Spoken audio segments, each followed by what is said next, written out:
Hi friends, welcome to house wife happy mind. ఈరోజు మనం ఏం చూస్తున్నామో చూసారా? అంతరించిపోతున్న పిచ్చుకల గూడండి. ఇవి చిన్న చిన్న పిచ్చుకలండి. ఇప్పుడు కాలంలో ఈ వాతావరణానికి ఇవి తట్టుకోలేక అంతరించిపోతున్నాయి.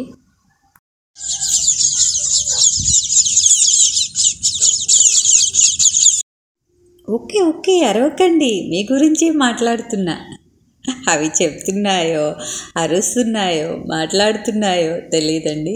వాటి తరఫున నేను చెప్తున్నాను. ఈ ప్రకృతి చాలా మనకిచ్చిందండి. మనము ప్రకృతికి ఏమి ఇచ్చాము అంటే ఒక క్వశ్చన్ మార్క్ వేసుకుంటే మనము జీరో అయిపోతాము. అందువల్ల నేను ఒక ఆలోచన నాకు అనిపించి అదే ఆలోచన నేను పాటిస్తూ మీకు చెప్తున్నాను. అంటే నేను పాటించకుండా ఎవరికి ఒక మాట ఉచిత సలహాలు మాత్రం చెప్పనండి. అది ఎలా అనుకుంటున్నారా? ఒక పండుగ, మంచి శుభకార్యం చేయటానికి పండుగ దినాలు మంచిది కదండి. ఒక్క చెట్టు నాటండి. ఆ చెట్టు ఎలా ఉండాలి అంటే భావితరాలకు బంగారు కానుకల, అంటే మనం ఇచ్చేది మన పిల్లలకి చాలా విలువైనదిగా ఉండాలి. అది ఏంటి అంటే షో చెట్లు మాత్రం కాదండి. వేప చెట్టు, ఉసిరి చెట్టు, చింత చెట్టు, లేదా నేరేడు చెట్టు, మామిడి చెట్లు, ఇవి మాత్రమే నాటండి.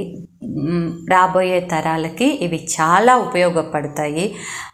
మనకు మనుషులకి ఎంత ముఖ్యమో ఈ పక్షి జాతికి కూడా అంత బాగా ఉపయోగపడతాయి. అవి అంతరించిపోతున్నాయండి. ఇప్పుడు అవి అంతరిస్తున్నాయని మనం పట్టించుకోకుండా ఉంటే తర్వాత మన పిల్లలు కూడా అలాగే, వాళ్ళ జీవన విధానం కూడా అలాగే అంతరించిపోతుంది.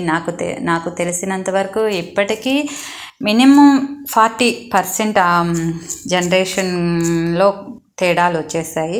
మీరు అలా కాకుండా చూడండి. అవే నేను మంచి చెప్పాలనుకున్నాను. మన పక్షులు కూడా మీకు చెప్తున్నాయి అదే విషయాన్ని, మమ్మల్ని అంతరించిపోకుండా కాపాడండి అని. ఓకే విషయం అండి. మన పక్షులు చెప్పాలనుకున్నది వాళ్ళ తరఫున నేను చెప్తున్నాను. ట్రై చేసి చూడండి, మంచి ఫలితం వస్తుంది. మనము ఒక అడుగు వేస్తేనే రెండో అడుగు పడుతుంది అని నా నమ్మకము. ఓకే పక్షులు, మీరు బాయ్ చెప్పండి. Okay, bye.